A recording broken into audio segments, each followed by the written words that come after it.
오신 여러분을 환영하고 또한 축복합니다. 오늘은 우리가 이제 역대기를 마지막으로 좀 정리를 해보려고 합니다. 역대기를 지금 마지막으로 정리하려고 하는데요.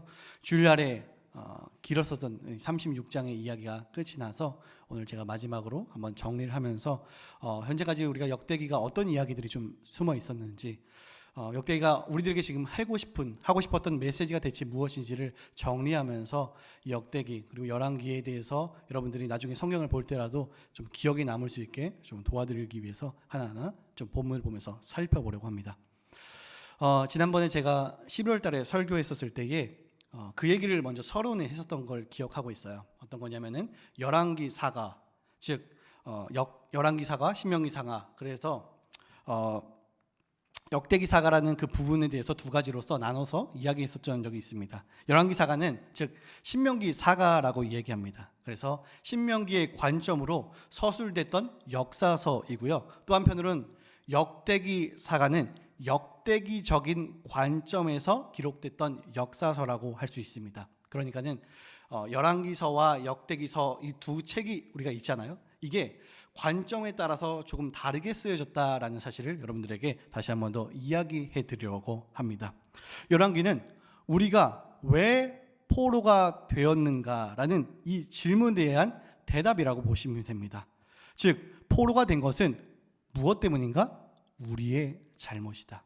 우리가 죄악을 저질렀기 때문에 선민이라고 불렸었던 우리가 붙잡혔다가 바로 열왕기의 포인트라고 얘기할 수 있습니다. 그렇기 때문에 열왕기를 그냥 막연하게 비판을 위해서 적었었던 것이 아니라요, 미래를 위해서 쓴 책입니다. 제가 지난번에 서두에 그 얘기를 했었던 거를 기억하고 있는데요. 독립기념관에 갔었을 때에 역사를 잊은 민족에겐 미래가 없다라고 얘기했었죠. 그런 것과 같은 이치라고 보면 됩니다. 열왕기를 기록했던 것은 그냥 비판하고 잘못됐어라고 지적을 하기 위해서 적어놓은 게 아니라요, 이렇게 우리가 잘못된 것을 했기 때문에 우리는 그러면 어떻게 돌이킬까에 대해서 그런 관점으로 적은 것이 바로 열왕기라는 거죠. 그러니까 우리들의 죄악 때문에 우리가 포로로 잡혀갔다. 비록 우리가 하나님의 선미지만 우리가 죄악되었을 때에 우리는 충분히 잡혀갈 수 있다, 포로가 될 수 있다가 바로 열왕기의 포인트라고 얘기합니다. 그래서 잘못을 회고하고 옳은 길을 가기 위해서 적었다는 것입니다. 또한 열왕기와 그 반대로 역대기가 있죠. 역대기는 포로된 우리에게 희망은 있는가에 대한 대답입니다. 희망은 있다라는 사실을 얘기하는 거죠. 지금은 비록 어떻습니까? 보잘것없지만요, 여러분 역대상을 딱 펼쳐보면요 기가 막혀요. 1장부터 8장까지 족보 얘기밖에 없어요. 족보 얘기가 쫙 있는데 어디서부터 시작을 하냐면요, 아담으로부터 시작을 합니다. 아담으로부터 아브라함 쭉 그런 이야기들이 다 적혀져 있습니다. 그러니까는 아담, 아브라함, 다윗 그리고 우리의 그 모든 조상들, 특별히 아담의 후손이고 우리는 아브라함의 후손이다 라는 것을 명시하기 위해서 그렇게 족보의 이야기가 쭉 적혀져 있습니다. 그 후손인 우리가 정말 하나님을 의지할 때에 우리를 회복시키실 것이다가 바로 역대기에서 말하고 싶은 주제인 겁니다. 또 역사적으로 우리들이 살펴보면요, 열왕기는 바벨론에 의해서 포로가 되었을 때가 최종적으로 이제 편집이 되었다라고 학자들은 이야기합니다. 그에 반대로 역대기는 그 바벨론 포로가 된 한 100년 뒤쯤에 쓰여졌다라고 이야기를 해요. 이게 뭘 말할까요? 이미 열왕기가 포로가 되었었던 되었다가 이제 회복된 유대인들에게 다 읽혀졌겠죠. 그렇죠. 다 그 사람들에게는 그 열왕기가 공용되어 있을 거고 다 읽었을 거고 들었을 것입니다. 다 알고 있어요. 그랬기에 그들에게는 회복의 이야기가 굉장히 간절했겠죠. 그랬을 때에 회복의 이야기가 전달이 되는 겁니다. 페르시아의 그 식민지에 있는 그들이 그 수룹바벨 성전에 옹기종기 모여서 역대기를 읽는 모습을 한번 상상해 봤어요. 그리고 또한 그 모습을 보고 그리고 그 열왕기를 보고 나서 철저한 반성을 합니다. 그리고 그 반성이라는 기반 위에 그들은 스스로에게 그리고 유대인들 자신들에게 이런 질문을 합니다. 우리는 과연 하나님 앞에서 어떻게 할 것인가? 우리가 하나님 앞에 괜찮았던 그때는 대체 언제인가? 그렇다면 우리가 회복해야 할 것은 대체 무엇인가? 라고 그 열왕기를 보고 답을 기다리고 있습니다. 답이 뭡니까? 바로 역대기가 제시하고 있는 거죠. 하나님을 뭐 하는 일일까요? 의지하는 것이다. 하나님을 붙잡는 것이다. 참된 성전을 회복하고 하나님께로 나아가는 것이 진정으로 우리들이 해야 할 일이다가 바로 역대기의 이야기입니다. 그래서 역대기를 보면요, 성전을 중심으로 한 모든 변화와 회복에 초점이 맞춰져 있음을 우리들이 살펴볼 수가 있습니다. 여러분 좀 이해가 되시나요? 우리가 이런 관점을 가지고, 그러니까는 열왕기, 그래서 신명기 사가라고 하는 열왕기 사가와 특별히 여기 있는 역대기 사가, 우리들이 지금 쭉 보고 있는 역대기 사가, 포로에서 회복되었던 이 얘기, 이 두 가지의 관점을 가지고 성경을 봤을 때에 더 풍성하게 볼 수 있다는 거죠. 자, 우리 본문 말씀, 우리 성경을 피시고요, 11절과 12절을 같이 한번 읽어보려고 합니다. 우리 11절과 12절 같이 읽어보죠. 시작. 시드기야가 왕위에 오를 때에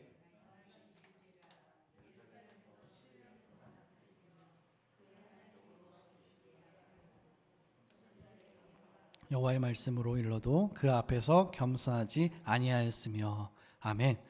시드기야는 남유다의 이제 마지막 왕입니다.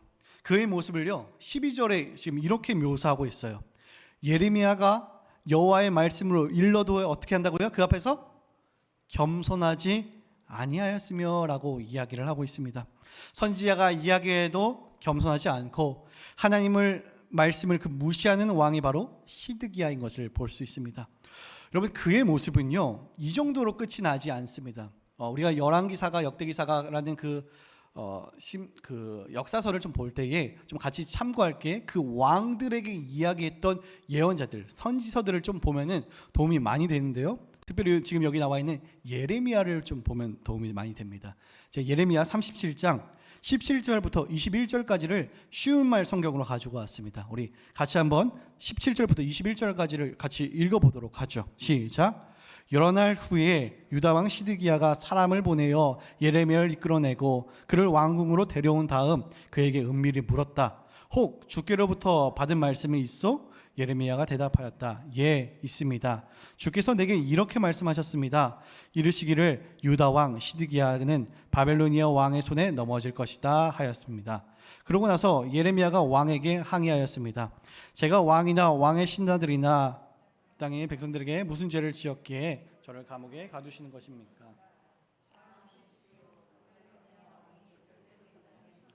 않을 것이라고 예언했던 왕의 영전자들은 지금 모두 어디에 있습니까? 그러므로 내 주 왕이시여 이제는 부디 제 호소를 들어주시고 제 탄원을 받아주소서. 저를 다시금 서기관 요나단 관저로 돌려보내지 마시고 만일 이제 다시 돌아가면 저는 틀림없이 죽게 될 것입니다. 그러자 유다 왕 시드기야는 명령을 내려 예언자 예레미야를 왕궁 경비대에 들어내 그리고 빵 굽는 자들의 거리에서 빵을 가져다가 날마다 빵 한 덩이를 그에게 주게 했다. 이리하여 예레미야는 예루살렘 성읍 안에 있는 이 떨어질 때까지 만일 땅을 받으면서 왕궁의 경비대 뜰 안에서 오랫동안 갇혀 지냈다. 아멘. 어떤 이야기들이 지금 와갔는지 이해가 되시죠? 시드기야가 지금 행한 일을 보니까는 예레미야 분명히 왕궁의 선지자였음에도 불구하고 어떻게 합니까? 가둬버리는 그런 장면들. 그리고 심지어 갇혀 있는 걸 불러가지고 얘기 한번 해봐 해놓고 얘기 듣자마자 응 하고 다시 가둬. 이런 상황들을 지금 우리가 볼 수 있습니다. 이게 바로 그 시대 당시의 왕의 모습이라는 거죠. 예레미야의 기록을 살펴보면요, 그는 매우 우유부단한 사람으로 나오고 있고 묘사되고 있습니다. 분명히 예레미야를 찾아오거나 초청해서 지금도 보시다시피 하나님 말씀을 어떻게 하냐면요, 듣고자 해요. 들으려고 합니다. 그런데 하나님의 말씀을 들으면 주춤해요. 왜냐하면 그의 부하들이 두렵고 하나님의 말씀을 따를 자신이 없기 때문입니다. 그런데 너무나도 재미있는 사실이 뭐냐면요, 시드기야의 이름의 뜻입니다. 시드기야의 이름의 뜻은 여호와는 의로우시다요. 여호와는 의로우시다. 시드기야의 통치를 마지막으로 하나님의 심판이 그 유다 땅에 임합니다. 이 심판이 바로 여호와는 의로우신 것이죠. 굉장히 아이러니한 사실이죠. 13절부터 16절까지를 살펴보면요, 왜 유다가 멸망을 당했는지, 왜 심판이 그들에게 임했는지에 대해서 정확하게 밝히고 있습니다. 첫 번째로는 잘못된 왕정으로 인해서 지금 저희가 살펴봤던 그 시드기야에 대해서 말을 하고 있습니다. 예레미야는 끊임없이 바벨론에게 반역하지 않는 것이 하나님의 뜻이라고 누누이 말했지만요, 듣지 않습니다. 두 번째로는 잘못된 종교입니다. 거룩한 제사장 나라가 분명히 되어야겠지만 그들은 종교가 되어버린 거죠. 제사장들의 사명을 다 잊어버리고 백성들과 한 통속이 되어서 우상들을 섬겨버리고 성전을 더럽힙니다. 제사장의 모습이라고는 찾아볼 수가 없는 모습인 거죠. 14절에 우리 말씀을 보실래요? 우리 성경의 36장 14절입니다. 시작. 모든 제사장들의 우두머리들과 백성도 크게 범죄하여 이방 모든 가증한 일을 따라서 여호와께서 예루살렘에 거룩하게 두신 그의 전을 더럽히게 하셨으며. 아멘. 제사장들도 이런 모습을 지금 버리고 있다라는 사실이죠. 그래서 세 번째로는요, 그들을 선지자를 조롱하는 그런 완악한 모습을 계속적으로 보여주고 있기 때문입니다. 15절과 16절입니다. 그 조상들의 하나님 여호와께서 그의 백성과 그 거하시는 곳을 아끼사 부지런히 그의 사신들을 그 백성에게 보내어 이르셨으나 그 백성이 하나님의 사신들을 비웃고 그의 말씀을 멸시하며 그의 선지자를 욕하여 여호와의 진노를 그의 백성에게 미치게 하여 회복할 수 없게 하였으므로, 이렇게 얘기합니다. 그러니까는 나라가 정말로 멸망할래야 멸망할 수밖에 없는 일들이 계속적으로 벌어지고 있다라는 거죠. 우리 아까가 살펴봤던 예레미야가 정말 대표적인 경우죠. 하나님은 끊임없이 그 남유다의 땅에 북이스라엘 땅에도 마찬가지고요, 계속적으로 선지자들을 보내십니다. 하지만 얘기했지만 듣지 않습니다. 듣지 않고요, 결국은 세상적인 것을 다 쫓아가는 거죠. 그렇기 때문에 결국은 하나님의 진노가 임한다는 것을 시드기야의 이름을 통해서 보여줍니다. 여호와는 의로우시다, 의로우신 심판자이시다라는 사실이죠. 여러분, 오늘 우리가 읽었었던 역대하 36장을 한번 이렇게 펼쳐서 한번 소제목을 봐보세요. 여러분, 36장을 펴서 소제목을 한번 봐보세요. 보면요, 뭐라고 나옵니까? 유다왕 여호아스, 또 유다왕 여호야김, 유다왕 여호야긴, 유다왕 시드기야, 예루살렘 멸망, 이런 식으로 계속적인 이야기가 나와져 있습니다. 그 짧은 36장에서 왕들이 계속적으로 바뀌고요, 그리고 나서는 결국 멸망당하는 것을 우리가 볼 수 있습니다. 역대기가 우리들에게 주는 메시지는 두 가지로 요약을 하며 얘기할 수 있을 것 같아요. 하나는 오늘 설교 제목이었었던 누구를 의지하는가라는 거죠. 누구를 의지하는가 대체. 신명기 사가, 그러니까 열왕기 사가에서 끊임없이 주장하고 말하고 있는 것이 무엇이었습니까? 왜 우리가, 선민이었던 우리가 뭐가 되었는가? 포로가 되었는가? 왜 우리가 노예가 되었고 종이 되었는가? 왜요? 하나님을 뭐했지 않기 때문에? 붙잡지 않았기 때문에, 하나님을 왕을 하고 인정하지 않고 살았기 때문에 그랬다라는 거죠. 여러분, 마지막 왕들의 한번 모습을 보십시오. 얼마나 초라합니까? 특별히 마지막인 시드기야의 모습을 보면요, 정말 과간이에요. 예레미야에게 찾아가지만 말씀은 어떻게 합니까? 듣지 않고 가두고요, 빵 하나를 주고, 이런 얼토당토 않는 그런 모습이 좀 한나라의 왕이라는 것 자체가 굉장히 부끄럽게만 느껴집니다. 또한 제사장들의 모습은 또 어떻습니까? 하나님은 분명히 제사장 나라로서의 그 사명을 이끌기 위해서 그들에게 제사장 나라로서의 사명을 주셨지만 전혀 그렇지 않고 온 나라의 조롱거리가 되고 온 나라의 구경거리가 되어져 있습니다. 직무를 감당해야 할 그들의 모습이 우상을 섬기고 이방 나라를 섬기는 그런 모습은 결코 하나님의 뜻이 아닙니다. 하나님의 뜻을 오히려 저버린 그들의 모습을 볼 수 있는 거죠. 사실 생각을 해보면요, 이스라엘 백성들은 분명히 왕을 달라고 고백했습니다. 언제부터 고백했을까요? 사무엘 시대지만요, 그 전부터 얘기할 수 있을 것 같아요. 바로 사사기 시대입니다. 사사기 시대의 가장 큰 중요 포인트는 뭐냐면은 그들에게 뭐가 없으므로?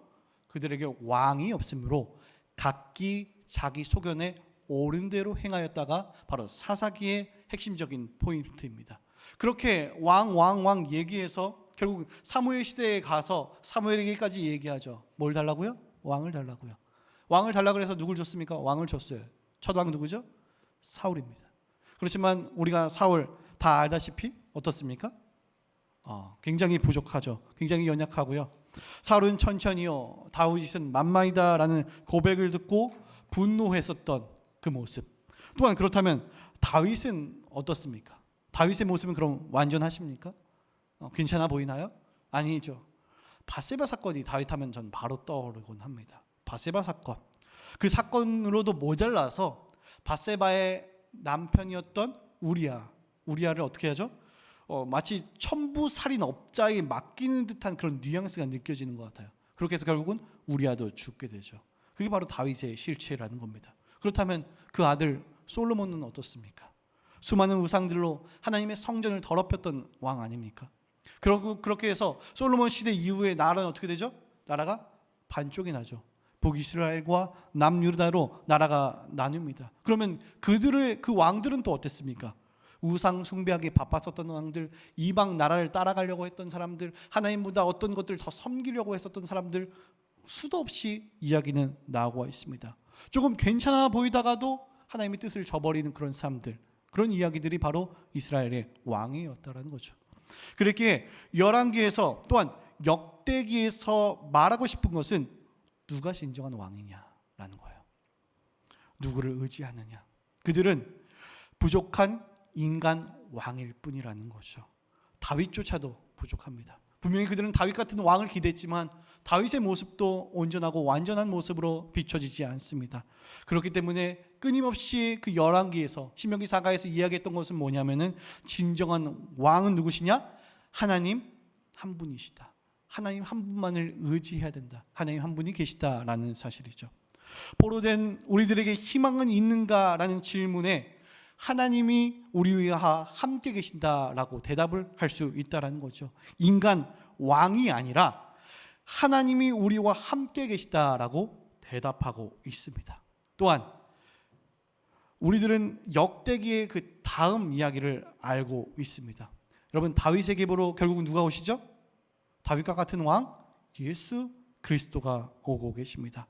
하나님이 우리와 함께 계시다는 것을 임마누엘의 현현인 예수 그리스도가 오신다는 사실을 우리들은 알고 있습니다. 그분이 바로 누구십니까? 진정한 왕이라는 사실이죠.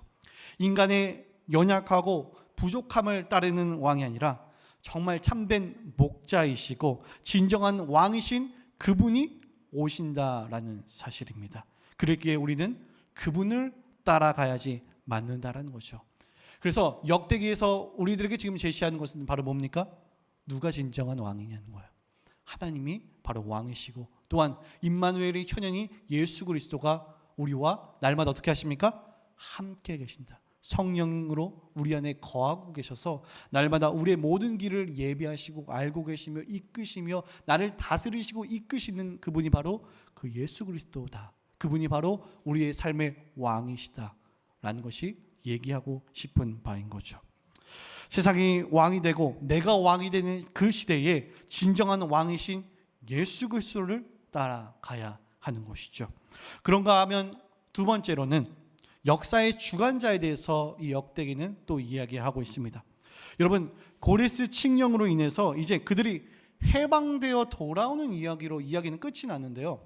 놀랍게도 이 이야기는 열왕기에는 없습니다. 역대기에만 적혀져 있습니다. 일부러 집어넣는 거죠. 포로된 우리에게 희망은 과연 있는가? 희망이 있는가? 라는 질문에 대해서 지금 대답해 주고 있습니다. 자유케 된 그들의 모습을 그리면서 말이죠. 고레스의 입을 통해서 선포되어 있는 우리 이야기를 같이 한번 보도록 하죠. 우리 22절과 23절입니다. 22절, 23절 시작. 바사의 고레스 왕년에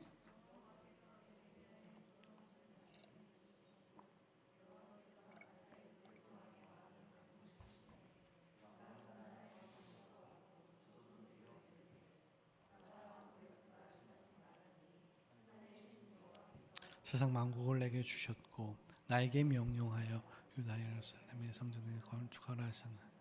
너희 중에 그의 백성 된 자는 나 올라갈지어다. 너희 하나님 여호와께서 함께 하시기를 원하노라 하더라. 아멘. 고레스는요 역사의 주관자가 아닙니다. 하나님이십니다. 하지만 고레스를 통하여 하나님이 지금 일하고 계신 것을 보여주는 거죠. 하나님의 말씀을 지금 성취되고 있는 것을 마지막에 한 번 더 보여주고 있습니다. 유다를 멸망시킨다고 할지라도, 나라가 비록 멸망한다고 할지라도 그들이 회개하고 돌이킨다면, 그리고 때가 된다면 회복한다, 그리고 회복해서 돌아온다라는 그 명령, 그 말씀대로, 그 언약대로 성취하는 분이 바로 하나님이심을 보여주는 장면인 거죠. 그리고 그들의 이 해방 사건을 마지막에 기록하면서 새로운 시작을 알리고 있다라는 거죠. 이집트에서의 탈출한 것은 이스라엘에게서 새로운 출발이었던 것처럼 이제 바벨론에서 벗어나 그들은 포로에서 자유를 얻었다는 이야기로 마지막을 마무리하고 있습니다. 그들에게 있어서 역사의 주관자는 누구이십니까? 하나님이심을 보여주고 있는 겁니다. 마찬가지로 우리들에게도 보여주는 거죠. 역사의 주관자는 하나님이시고, 하나님이 이끄시고, 하나님이 말씀하셨던 그 언약의 말씀은 조금의 부족함도 없이 다 이루어지고 성취되는 것을 우리들에게 보여주고 있습니다. 결론을 내리겠습니다. 여러분, 제가 서두의 열왕기 이후에 100년 뒤에 역대기가 쓰여졌다고 말씀드렸습니다. 이미 열왕기가 그 포로가 되었다가 회복된 유대인들에게 다 읽혀졌습니다. 다 그들은 그 열왕기 내용을 알고 있습니다. 그리고 이제는 회복된 이야기, 역대기가 그들에게 전해지고 있습니다. 페르시아의 식민지로 있는 그들이 수르발벨 그 성전에 옹기종기 모여서 역대기를 읽고 듣는다고 한번 상상해 봅시다. 그들은 열왕기를 보면서 철전 반성을 했죠. 그 반성이라는 그 기반 위에 다시 한 번 더 질문합니다. 우리는 과연 어떻게 할 것인가?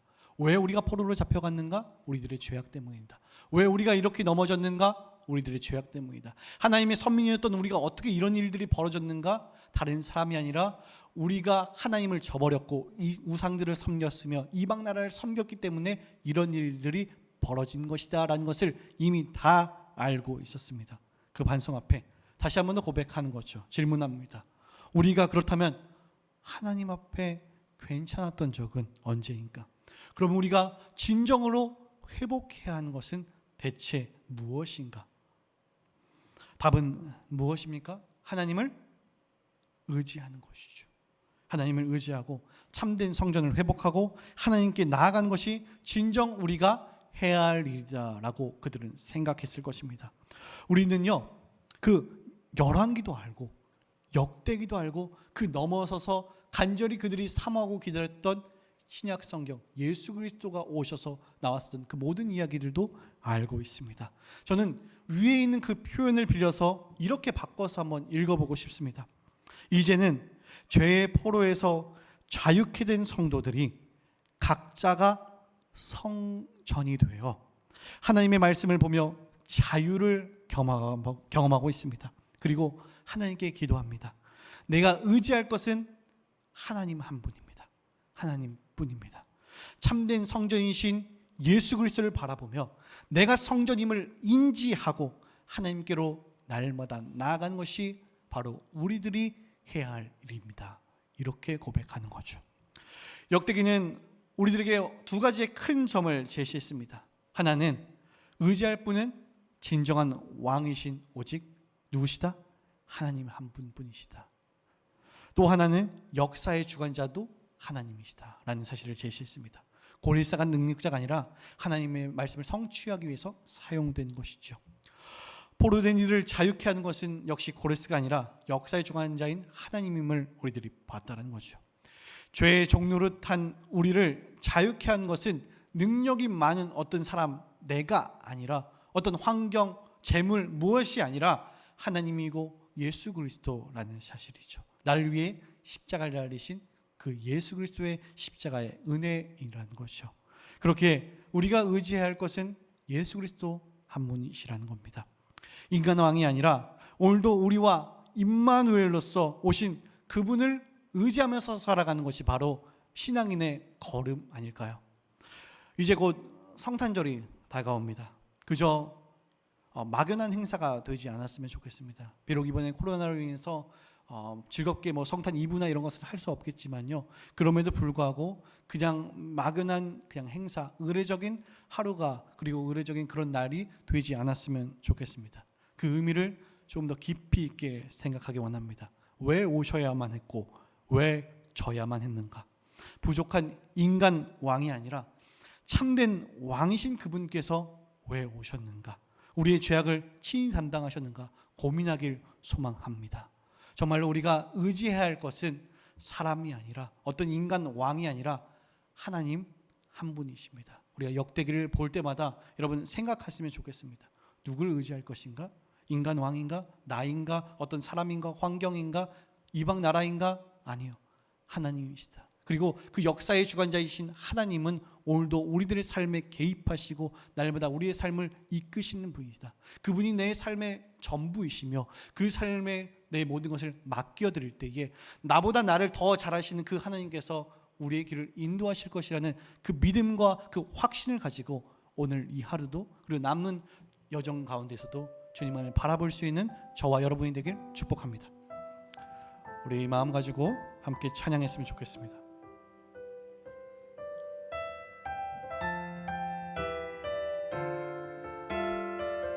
나의 피난처의 주, 나의 피난처의 주 의지해요. 나의 피난처의 주 의지해요.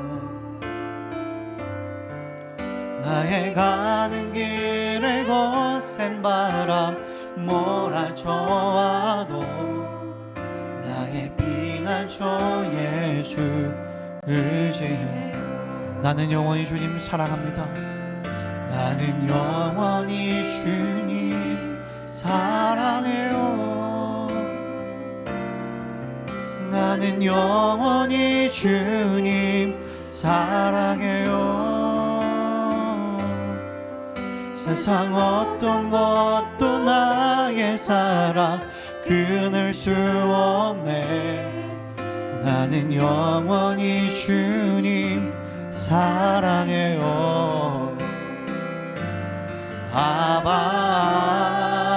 아버지 나를 사랑하시니 나의 모든 것 주께 드려요.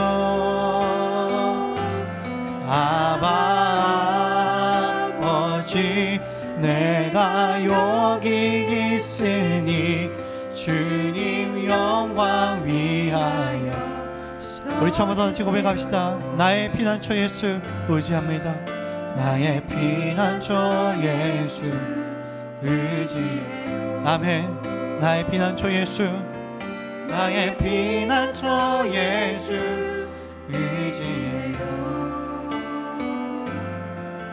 나의 가는 길에 거센 바람 몰아쳐와도 나의 피난처 예수 의지해요. 나는 영원히 주님 사랑합니다. 나는 영원히 주님 사랑해요.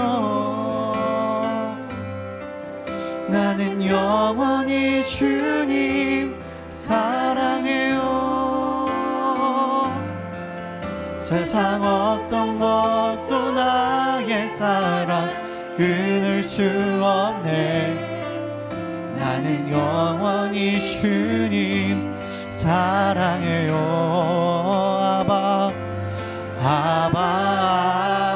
아버지 나를 사랑하시니 나의 모든 것 주께 드려요. 내가 의지할 분은 주님밖에 없습니다. 그렇게 나의 모든 것을 드리며 오늘도 주님이 신앙의 여정을 걷기를 소망합니다. 주님 영광 위하여. 아버지 아멘.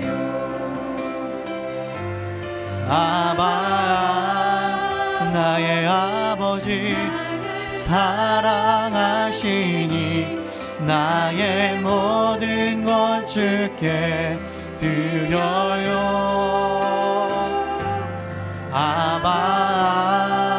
아버지 내가 여기 있으니 주 교회 위하여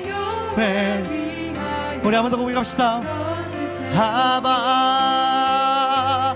아바 나의 아버지 나를 사랑하시니 나의 모든 것 주께 드려요.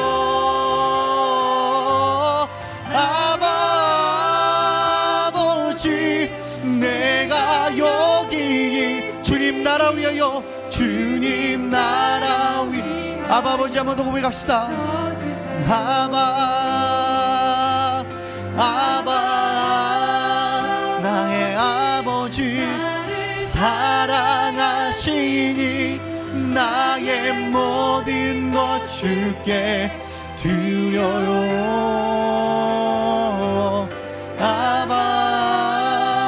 아버지 내가 여기 있으니 주 영광 위하여 우리 함께 기도하며 나아갑시다.